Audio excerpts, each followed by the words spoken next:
Okay, guys, just thought we might do a quick recap of the Wednesday night meeting in Launceston.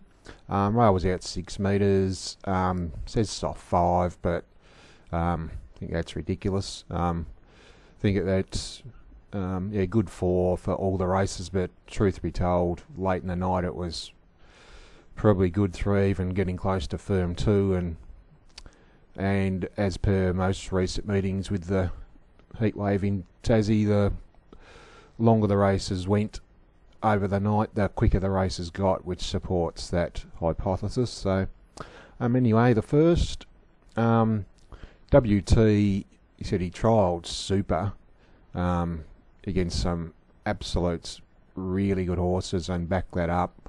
I'd something on him at $9, and he had no right to win the race. It's one of those bets you have when you're watching it and you think, oh, thank God I only had sort of half an interest bet on. And of course they always find when that happens. But 480 an equal favourite, number 7. so if you watch, he draws the outside gate. So here he is there with the widest horse here at the moment. So you can see he's working and they're on a hot speed. There's different things sitting 3 and 4 deep if they're just, and you're not overly exerting. So he's still 3 deep, no cover. Never closer than that the trip. So, and dug deep.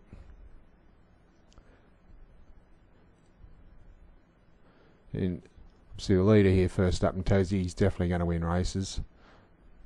But once he balances up and savages the line, so, he's, I know it's only won a maiden by a narrow margin, but I think he's a pretty handy horse, him. See the leader's tiring, does flatter him a little bit, but he had no right to keep coming. So obviously it's the obvious one out of the race. Looking to follow another one. His Nibs is one who's first up over 1200. Now, lobs into a pretty good spot here. It's on the outside in the green and gold colours. When the speed goes on, it gets left floundering, sort of going nowhere for a couple of 100 metres. But it just sort of even bats the race. Like it looks like it's going to run last here, but keeps coming in the straight. It gives the impression that 1400, it's only a 1400 minimum. Just doesn't have the speed of a few over 1200.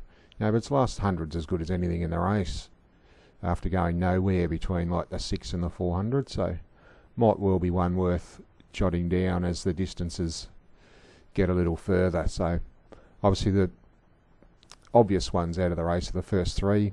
Silent Savings with that speed, Me Tony on debut, and His Nibs is the other one. The second wasn't the strongest maiden in the world for the fillies and mares, but first 2 started first and second favourite. Princess of York had every possible to run down Lovely Lady, who dug deep to win. Lioness ran well again. I don't think there's too much doubt GG's Liberty should have gone mighty close to winning. Didn't begin that badly and got spat out tight in between runners, then got checked again at the 800, lost a couple of lengths, and then got stood in its head on the turn and got beaten 2.3 lengths. Yep. And of course I had a decent bet at, actually managed to get on at 950 each way as well. So, yep, they know. But as I mentioned, it's not the strongest race in the world, so I'm a bit loath to follow one out of that race. The third, Magnassa, bless its heart, got up at big odds. It's an amazing price actually, considering it's virtually exactly the same field I went round in last time. They bet sort of $15.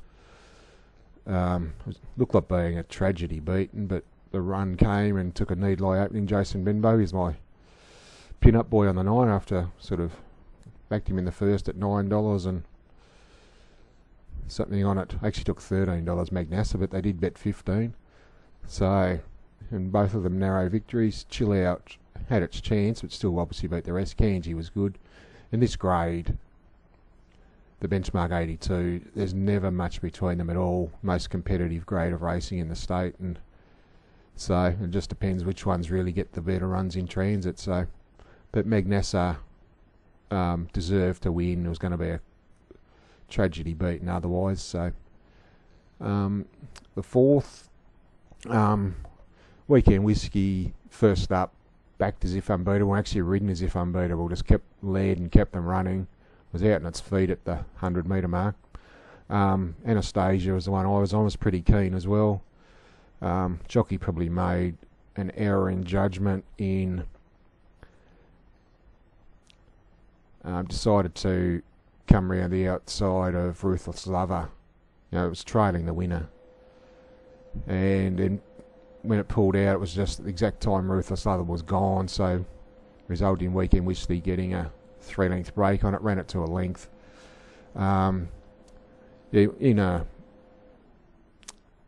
It's not the worst mistake in the world in a overall scheme of things, but the one thing it did smack of was not doing form. If you've got a $2, 6-4 favourite leading and 100-1 pop outside it, and you're trailing the favourite, you don't come off and trail the 100-1 pop. You keep following the 6-4 pop. So that's probably the biggest crime. It wasn't the coming 3 wide, as if pulled out to trail a second or third favourite, it may well have been the right move. So, but that's in hindsight. So, but also the first 2, Patarangi, actually quite impressive. It was this stage of the night that tended to become very fence dominated as usual. It was one of the few off the track. Greatness made ground, Heaven's Delight. There's a couple here. Al Jasmine, it's run second last, but it's actually been ticking over okay its past couple. If we just go and have a look, it was... Is going to be the last one to be placed away. The previous run it sort of ran good sectionals and just got stood in it. So here it is here. It's obviously up on the fence in the green colours. You can see it's actually working into the race on the turn, and it also gets stood in its head.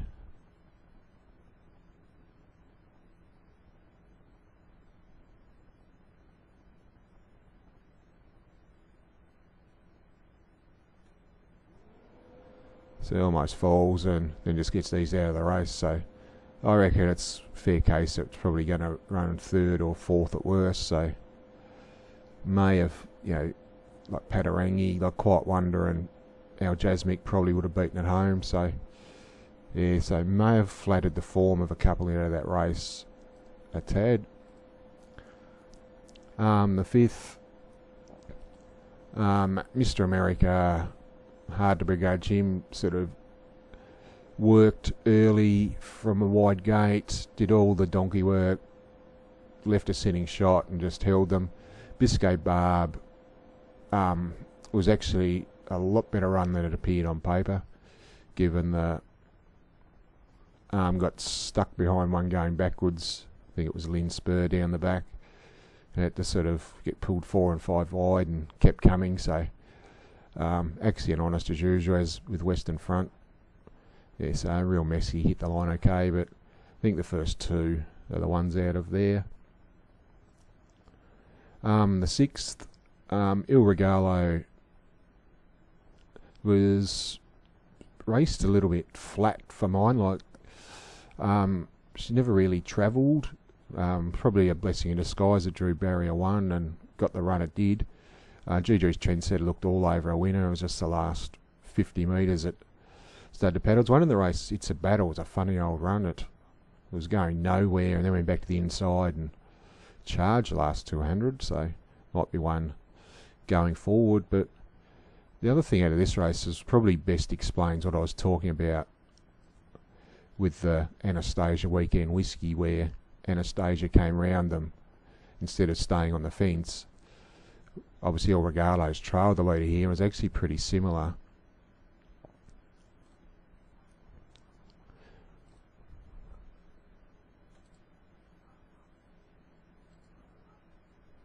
So I said, I'm just pointing out that You know, if obviously he hasn't got the opportunity to come 3 wide, but if he pushed out and came 3 wide there, when the leader kicked, you know, I reckon he saved a length and a half there coming through, where he'd be about sort of here if he'd pulled out wider. And that's obviously the difference between winning and losing. I reckon it might have been a pretty similar result with Anastasia if it continued to follow the inside. And as I said, the other horse, it's actually, I'll go back a bit further. So It's a Battle is the horse. So it's going nowhere here in the white colours, sort of back to last. Goes back to the inside.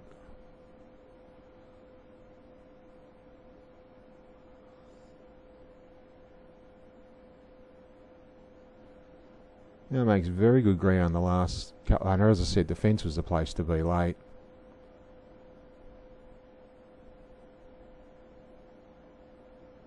No, dead set eye catcher there. And the last, well, given the way the track, I was pretty keen to have Halloween before the race, and after the first, you know, after the previous couple of races, fence dominated, on speed dominated. It just looked the biggest speed map moral of all time, and still didn't even, you know, started 6-4. It was just unbelievable, but giving money away. But that being said, obviously it led, bolted in, ran very good time. Horses don't go any better than Fragment did in defeat. Got beaten 2.5 lengths, but I think it ran 22.6 its last 400 and 33.2 I think it was its last 600. Now you can't go better than that. If probably the best analogies, if you think of a harness racing, you know, horse leads and runs home in 54 seconds and you make ground out 3 wide. You know, it's mathematical impossibility to win from where it was, but it went as good as a horse could possibly go in that grade with those sectionals. You're not going to be beaten many times at all. So horses to follow. We will throw Fragment in. It's a Battle was one going forward.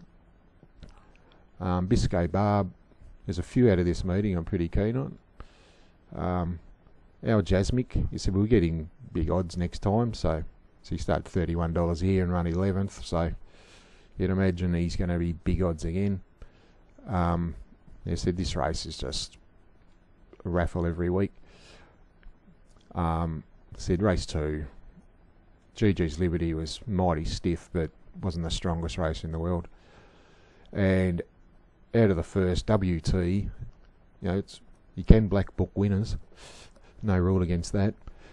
And his nibs over further ground's probably the other one. So just recapping that, WT, his nibs.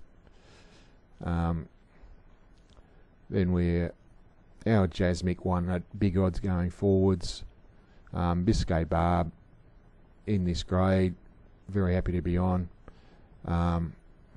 It's a Battle, and Fragment, with Fragment probably the clear standout black booker of the night. So anyway guys, we will wrap it up there and be back with a preview for Lonnie next Wednesday. But thanks again. Cheers.